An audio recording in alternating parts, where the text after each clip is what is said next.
નમસ્કાર દોસ્તો, એ દિવસે રાતના લગભગ 8 વાગ્યા હતા. હું મારી વડાપાવની લારી બંધ કરી રહ્યો હતો. અચાનક એક યુવતી મારી લારી પાસે આવી. એના કપડાં ફાટેલા હતા, વાવ ઉડી રહ્યા હતા અને એ રડી રહી હતી. એના હાથમાં એક જૂનું બેગ હતું. એની હાલત જોઈને લાગતું હતું કે એ ખૂબ થાકેલી છે અને ડરેલી છે. દેખાવમાં એ અત્યંત સુંદર હતી, પણ એના ચહેરા પર દર્દ સાફ દેખાતું હતું. એણે ધીમેથી કહ્યું, મને ભૂખ લાગી છે, કંઈ ખાવા મળશે? એટલું કહીને એણે મારી સામે હાથ જોડી દીધા. મારી પાસે માત્ર 2 જ વડાપાઉં બચ્યા હતા. મેં એક પળ પણ વિચાર કર્યા વગર એ બંને પ્લેટમાં કાઢીને એની સામે મૂકી દીધા. એ વડાપાઉં ખાઈ રહી હતી અને એની આંખોમાંથી આંસુ વહેતા હતા. ચારે તરફ કોઈ નહોતું. હું એને જોતો જ રહી ગયો. એ સુંદર હતી, પણ એની હાલત જોઈને મારા મનમાં ચિંતા થઈ રહી હતી. જ્યારે એ જવા માટે ઊભી થઈ ત્યારે એ રાત્રે કંઈક એવું થયું જેણે મારું જીવન બદલી નાખ્યું. તો નમસ્કાર દોસ્તો, મારું નામ આરવ છે. હું માત્ર 30 વર્ષનો છું અને મારો પોતાનો નાનકડો પણ મારો પોતાનો ધંધો છે. હું ચા અને વડાપાવ વેચું છું. રસ્તાની બાજુમાં મારો નાનો પણ ખૂબ લોકપ્રિય ઠેલો છે.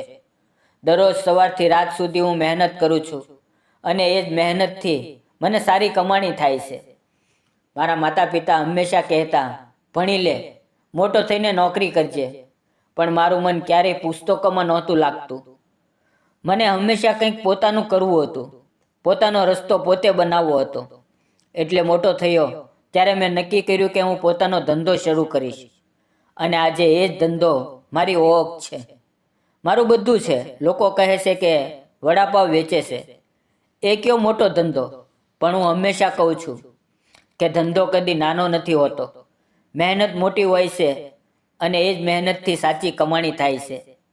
મારું જીવન સાદું છે, પણ લગ્નની વાત આવે ત્યારે હું અટકી જાઉં છું.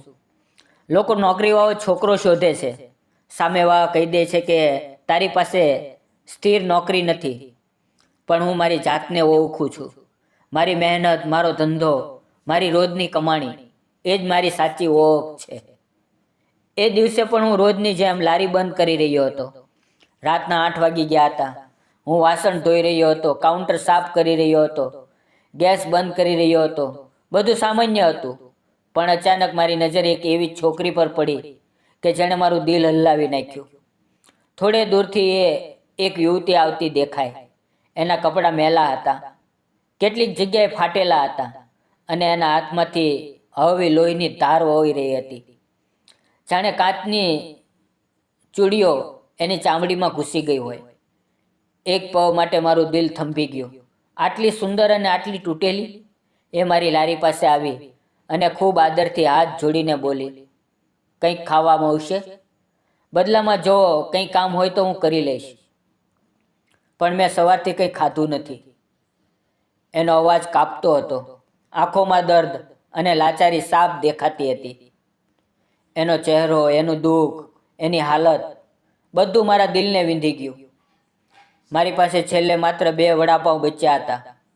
પણ મેં એક પળ પણ વિચાર્યા વગર એ પ્લેટમાં કાઢીને એની સામે મૂકી દીધા અને કહ્યું, લ્યો, પહેલાં ખાઈ લ્યો. એ મને કેટલીક સેકન્ડ સુધી જોતી રહી. એની આંખોની પાછળ ઊંડું દુઃખ પણ છુપાયેલું હતું. થોડી વાર પછી એ ચૂપચાપ ખુરશી પર બેઠી અને ખાવા લાગી. હું લારી બંધ કરતો હતો, પણ મારું મન એની પાસે જ અટકેલું હતું. એના હાથમાં એક જૂની ફાટેલી બેગ હતી. જાણે એની દુનિયા એ જ બેગમાં સમાઈ ગઈ હોય. એ કોણ હતી? ક્યાંથી આવી હતી? આવી હાલતમાં કેમ હતી? મારા મનમાં સેંકડો સવાલ ઉભરાવા લાગ્યા. લારી બંધ કર્યા પછી હું એની પાસે બેઠો. એ વડાપાવ ખાતી હતી અને દરેક નાના ટુકડા સાથે એની આંખોમાંથી આંસુ ખરતા હતા. જાણે એના દર્દની કડવાશ એના દરેક કોષમાં ઘૂસી ગઈ હોય. હું થોડી વાર ચૂપ બેઠો રહ્યો. એને થોડો સમય આપ્યો અને પછી ધીમેથી પૂછ્યું, રડો નહીં, શું થયું? તમારું નામ શું છે? ક્યાંથી આવો છો? મેં પાણી એની સામે મૂક્યું. એણે પાણી પીધો અને થોડી શાંતિ મળી. થોડી ક્ષણ ચૂપ રહી અને પછી એનો કાપતો અવાજ સંભળાયો, મારું નામ માનસી છે. એનો અવાજ ભારે હતો, પણ એમાં સચ્ચાઈ અને દર્દ બંને હતા. હું બીજા રાજ્યમાંથી આવું છું. મને એક યુવક સાથે પ્રેમ હતો. અમે બંને એકબીજાને ખૂબ પ્રેમ કરતા હતા. પણ બધું બદલાઈ ગયું. એની આંખો ભરાઈ આવી. ઘરવાળાને ખબર પડી તો એમણે વિરોધ કર્યો. ખૂબ ગુસ્સે થયા. અમે ઘરેથી ભાગવાનો નિર્ણય કર્યો. આ શહેરમાં આવ્યા. એક નાનકડો રૂમ ભાડે રાખ્યો. શરૂઆતમાં એ મને ખૂબ પ્રેમ કરતો હતો. મારો હાથ પકડીને કહેતો, જો ગમે તે થાય, હું તારી સાથે છું. પણ થોડા દિવસ પછી એનું વર્તન બદલાવા લાગ્યું. એ થોડી રોકાય, ઊંડો શ્વાસ લીધો. હું ધ્યાનથી એની વાત સાંભળતો હતો. હું એને લગ્નની વાત કરતી ત્યારે ચૂપ થઈ જતો. કહેતો, લગ્ન જરૂરી નથી, આપણે આમ જ રહી શકીએ. હું એને કહેતી કે મેં ઘર છોડ્યું, મા બાપ છોડ્યા, સમાજ છોડ્યો. હવે તું કેમ બદલાઈ રહ્યો છે? એક દિવસ મેં ખૂબ આગ્રહ કર્યો, મારી સાથે લગ્ન કર. એ વખતે એણે ચહેરો સિકોડ્યો. આંખોમાં એક અજીબ ઠંડક આવી અને કહ્યું, મને તારી સાથે ક્યારેય પ્રેમ નહોતો. એ શબ્દો મારા દિલ પર સીધા વજ્ર જેવા પડ્યા. હું તૂટી ગઈ. મારી દુનિયા એ જ પળમાં ખતમ થઈ ગઈ. એ આગળ બોલી, એ દિવસે અમારો ઝઘડો થયો. એણે મારી પાસે બચેલા થોડા પૈસા છીનવી લીધા. મારી ચૂડીઓ તૂટી ગઈ. હાથ પર ઈજા થઈ. એ મને છોડીને ગાયબ થઈ ગયો. રૂમનો માલિક બારણું પછાડીને સીચો પાડવા લાગ્યો. પૈસા નથી તો નીકળી જા. અને મને રૂમમાંથી બહાર કાઢી મૂકી. સવારથી હું રસ્તા પર ફરું છું. આંખોમાં આંસુ, પગમાં તાકાત નથી, દિલમાં થાક. મારી પાસે એક રૂપિયો પણ નથી. એની વાત સાંભળીને મારા શરીરમાં સનસનાટી દોડી ગઈ. મને નહોતી ખબર કે હવે ક્યાં જાઉં, કોની પાસે જાઉં. હું એકલી, સાવ એકલી હતી. માનસી જે કહી રહી હતી એ સાંભળીને મારું દિલ હલ્લી ગયું. જિંદગીમાં આવું દુઃખ કોઈને ના મળે એવું લાગ્યું. મેં ધીમેથી કહ્યું, ચિંતા ન કર માનસી, જો ઈચ્છા તો હું તને થોડા પૈસા આપી શકું. તમે ઘરે પાછા જાઓ. પણ એ વાત સાંભળતા જ એનો ચહેરો વધુ ઉદાસ થઈ ગયો. ના ના, હું ઘરે નહીં જઈ શકું. મારા માતા પિતાએ મને આટલી મહેનતથી ઉછેરી, મારા માટે બધું કર્યું, અને મેં એમની સાથે ધોકો કર્યો. એમની વિરુદ્ધ જઈને એ છોકરા પર ભરોસો કર્યો. હવે હું એમની સામે કેવી રીતે જાઉં? એમની કેટલી બદનામી થઈ હશે, કેટલું દુઃખ સહન કરવું પડ્યું હશે. મેં તો એમનું દિલ તોડી નાખ્યું છે. હું એમની સામે જઈ નહીં શકું. એના શબ્દો મારા કાનમાં ઘણી વાર સુધી ગૂંજતા રહ્યા. માનસી ઊભી થઈ, મારી સામે હાથ જોડીને બોલી, હું જાઉં છું. તમે આપેલા 2 વડાપાવથી મારી જાન બચી ગઈ. તમે મારા પર મોટો ઉપકાર કર્યો. એટલું કહીને એ ચાલવા લાગી. હું કેટલીક ક્ષણ સ્તબ્ધ રહી ગયો. આટલી સુંદર, આટલી લાચાર અને થાકેલી છોકરી આ ઠંડી અંધારી રાતે એકલી ક્યાં જશે? એની સાથે કંઈ પણ અનહોની થઈ શકે. એ વિચાર મારા મનમાં તોફાનની જેમ ઉઠવા લાગ્યો. મેં ઝડપથી દોડીને એની પાછળ જઈને એનો હાથ હવેથી પકડ્યો અને કહ્યું, માનસી, આમ ક્યાં જાશો? આટલી રાતે એકલી? એ ઊભી રહી ગઈ. એની આંખોમાં ફરી આંસુ છલકાઈ આવ્યા. એ બોલી, જે ભગવાન ઈચ્છે એ થશે. એ જ રસ્તો બતાવશે. એનો અવાજ કાપતો હતો. એ વાત સાંભળીને મારા મનમાં એક જ લાગણી ઉભરાઈ, ચિંતા. હું એની સામે ઊભો રહીને બોલ્યો, મારું ઘર અહીંયા બાજુમાં છે. આજની રાત ત્યાં રોકાઈ જા. સવારે વિચારશું કે આગળ શું કરવું. હું તમારી મદદ કરીશ. તમે હવે એકલા નથી. એ થોડી વાર ચૂપ ઊભી રહી. એની ડરેલી, થાકેલી આંખોમાં થોડોક ભરોસો ઉભરાતો દેખાયો. હું આગળ ચાલવા લાગ્યો ને મારી પાછળ ચૂપચાપ ચાલવા લાગી. થોડી વાર પછી અમે મારા ઘર સામે પહોંચી ગયા. મારું નાનું ઘર. નીચે રહેવાની જગ્યા, ઉપર ટીનના 2 ઓરડા. સાદું પણ સુરક્ષિત.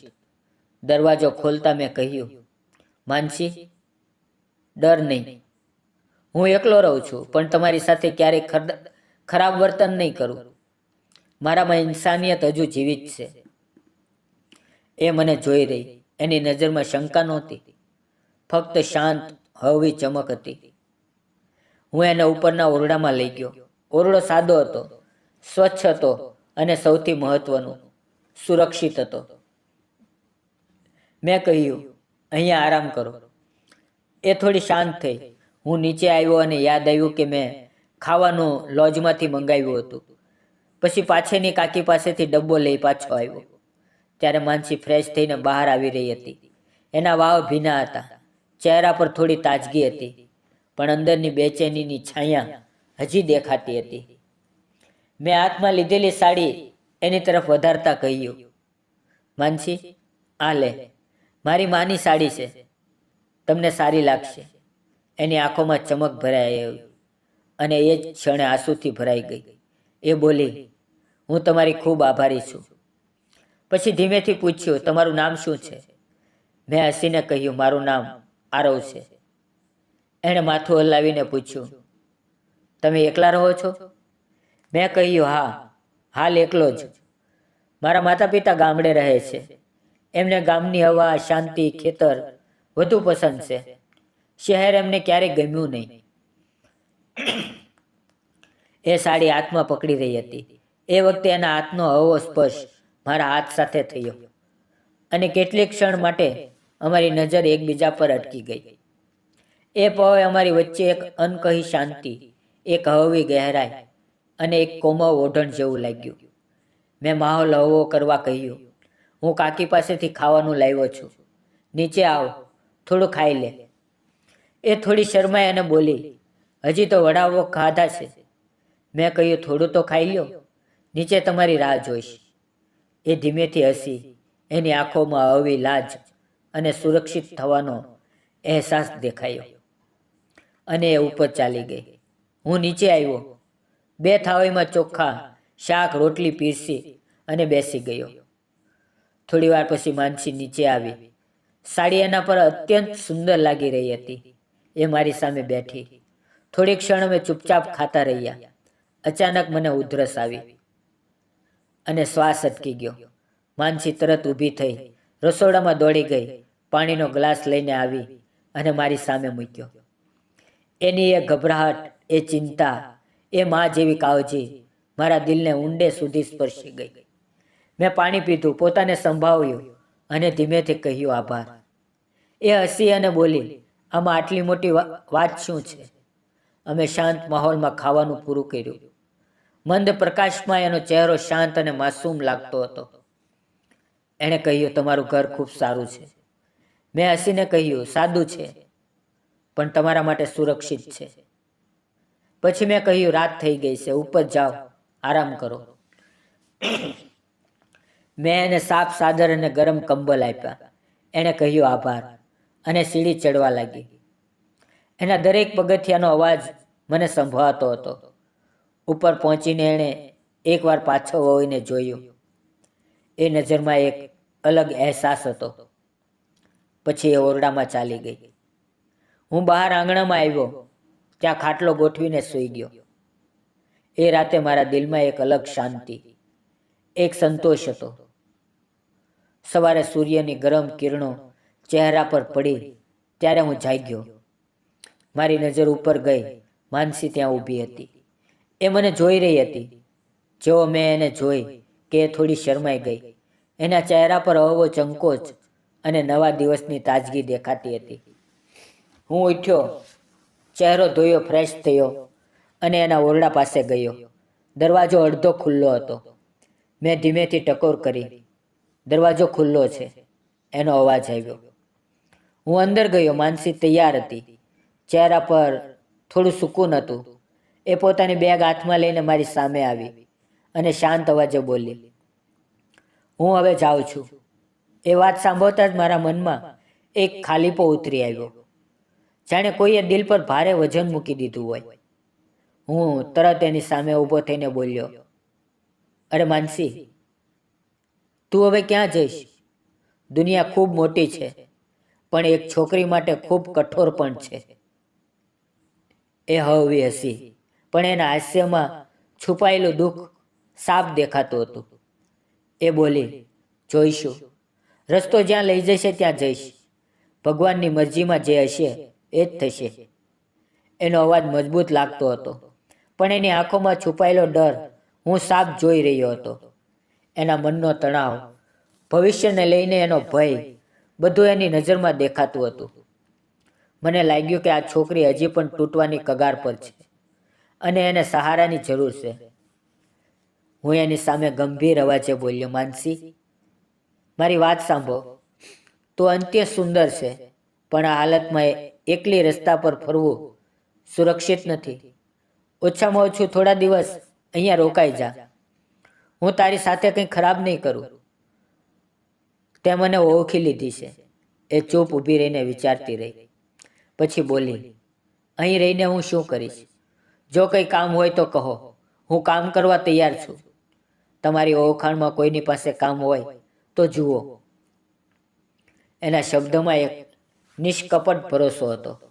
મેં થોડું વિચાર્યું અને કહ્યું, કામ થોડું મુશ્કેલ છે પણ શક્ય છે. મારા વડાપાવની લારી પર મારી સાથે કામ કર. ચા બનાવતા શીખી લેજે. વડાપાવ બનાવવાનું હું શીખવીશ અને હું તને દરરોજ પૈસા આપીશ. રોજ થોડા થોડા, પણ તું પોતાના પગ ઉપર ઊભી થઈ જઈશ. સાચું કહું, તારી મદદ કરતા મને પણ હિંમત મળશે. માનસીના ચહેરા પર આશાની નવી ચમક ઉભરી.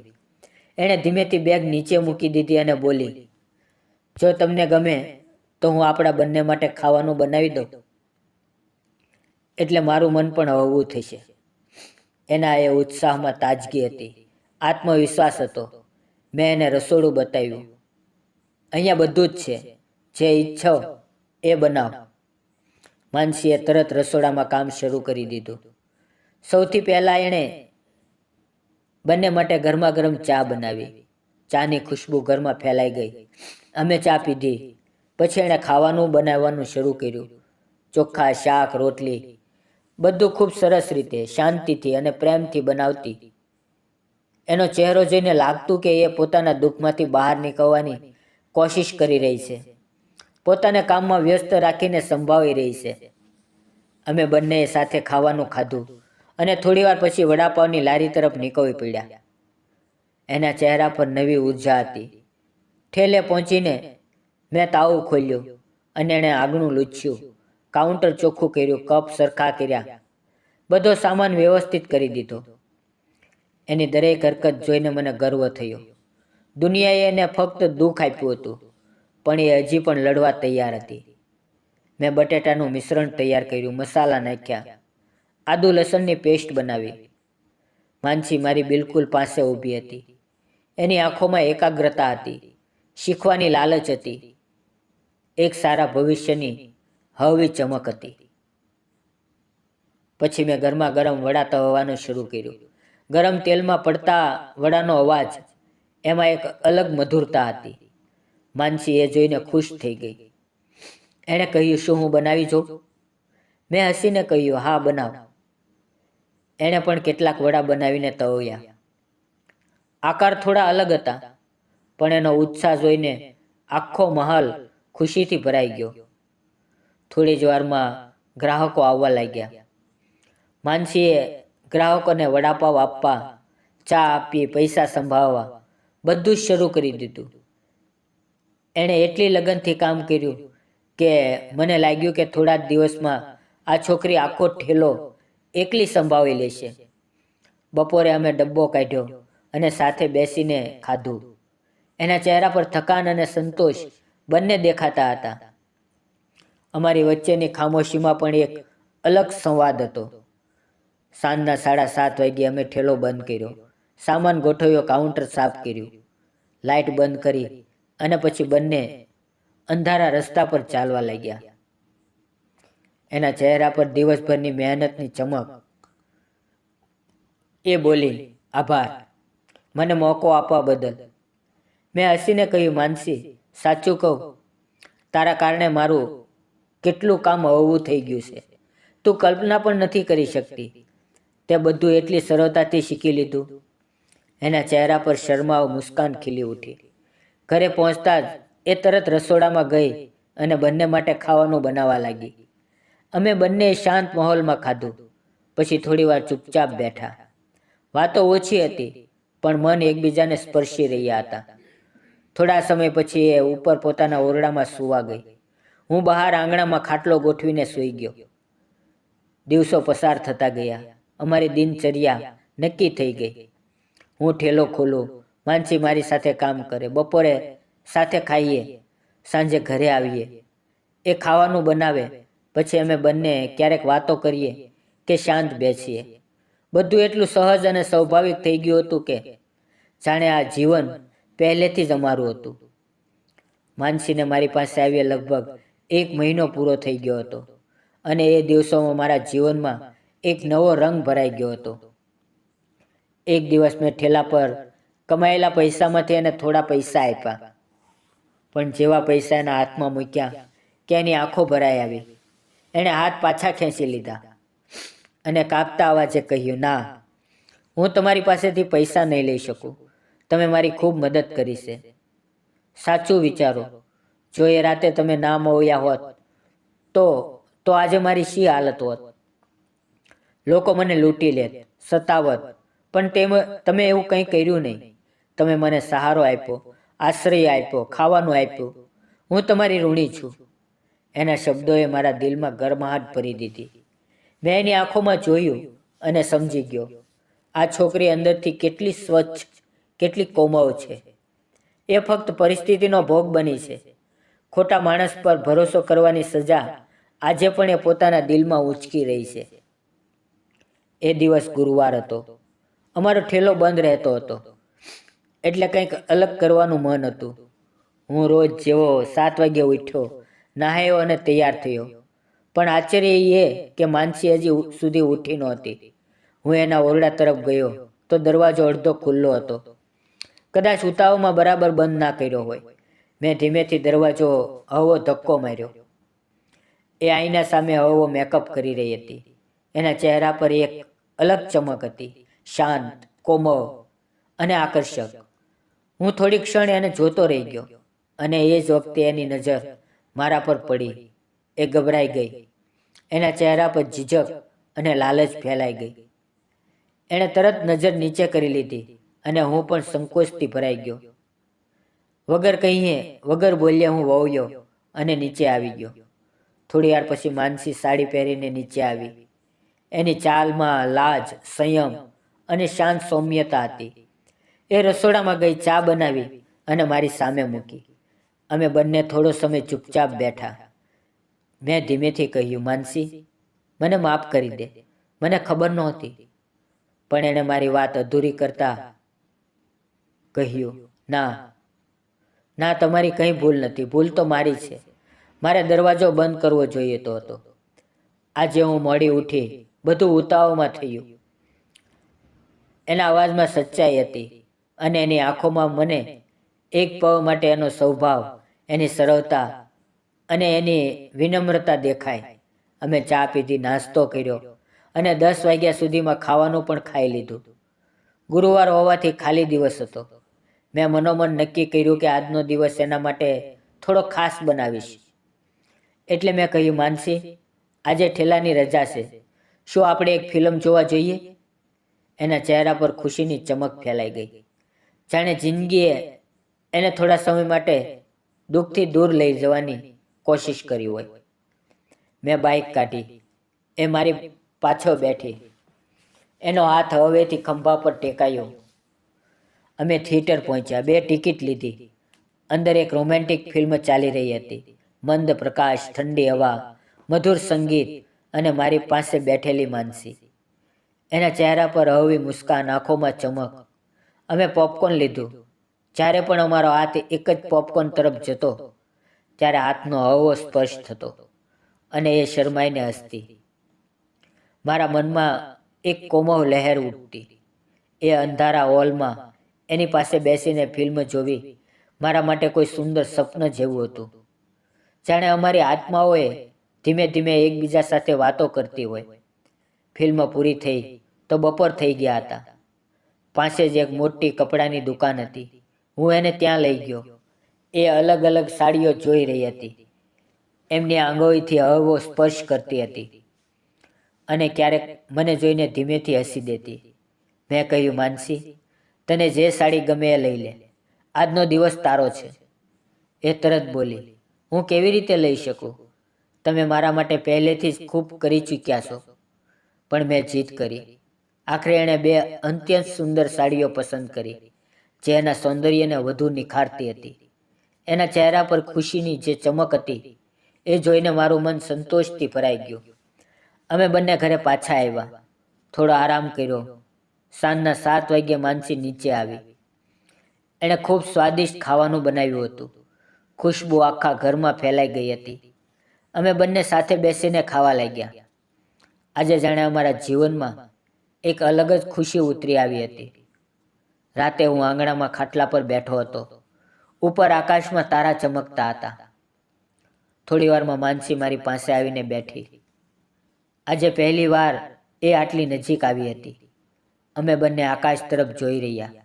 એ ધીમેથી બોલી, આરવ, હું રોજ જોઉં છું, તું અહીંયા બેસે છે, આમાં શું જુએ છે? મેં હવેથી હસીને કહ્યું, માનસી, તારામાં મને શાંતિ દેખાય છે. પોતાની સાથે વાત કરવાનો સમય મળે છે. એ બોલી, બોલને, મને તારી વાતો સાંભળવી ગમે છે. હું થોડી ક્ષણ ચૂપ રહ્યો. પછી હિંમત ભેગી કરીને બોલ્યો, માનસી, સાચું કહું, એ તારાઓમાં મને તારો ચહેરો દેખાય છે. તું મને દિલથી ગમે છે. મારા શબ્દ સાંભળીને એ ચોંકી ગઈ. એની આંખોમાં આંસુ ભરાઈ આવ્યા અને આંસુ એના ગાલ પર વહેવા લાગ્યા. મને લાગ્યું કે કદાચ મેં ખોટું બોલી દીધું. મેં એના આંસુ લૂછ્યા અને અચાનક માનસી કાપતા અવાજે બોલી, આરવ, સાચું તને હું ગમું છું? મારા જીવનમાં આટલું દુઃખ, આટલું દર્દ, તો પણ હું તને ગમું છું? એની આંખોમાં એવી ચમક હતી, જાણે મને કહી રહી હોય, હા, મેં આ પ્રેમ સ્વીકારી લીધો છે. મેં એનો ચહેરો બંને હાથમાં લીધો. અમારી નજરો એકબીજામાં ખોવાઈ ગઈ. થોડી વાર અમે એકબીજાની નજીક બેઠા રહ્યા. કંઈ બોલ્યા નહીં, પણ એ ખામોશીમાં પણ અમારા દિલનો સંવાદ ચાલતો રહ્યો. એ દિવસ પછી અમારો પ્રેમ ઝડપથી વધતો ગયો. 3 મહિના સુધી અમે સાથે સાથે જીવ્યા. કામમાં સાથ આપવો, ઘરે મળીને ખાવાનું બનાવવું, એકબીજાને છેડવું, હસવું, ફરવા જવું, દરેક પળ અમારા માટે ખાસ બની ગઈ.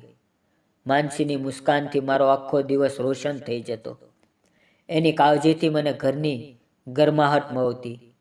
એની હાજરીએ મારા જીવનને જાણે નવી સાંસ આપી દીધી. એક દિવસ મેં ઠાની લીધું, હવે આપણા સંબંધને પરિવારના આશીર્વાદ મળશે. એટલે હું માનસીને મારા માતા પિતાની પાસે લઈ ગયો. એમણે માનસીને જોઈને તરત જ એની નમ્રતા, આદર, સંયમ અને એના સ્વભાવની સાચી ઓળખ લઈ લીધી. માએ એની પાસે થોડા સવાલ પૂછ્યા અને માનસીએ સંપૂર્ણ આદરથી, ડર્યા વગર સાચા જવાબ આપ્યા. એની વાતોમાં છુપાયેલી ઈમાનદારીએ માના દિલને સ્પર્શી લીધું. પિતાજીએ પણ એની સાથે વાત કરી, એની આંખોમાં છુપાયેલા દર્દને સમજ્યા અને એના મનની મજબૂતીને પણ અનુભવી. એમણે અમારા સંબંધને ક્યારેય નકાર્યો નહીં, બલકે દિલથી સ્વીકારી લીધો.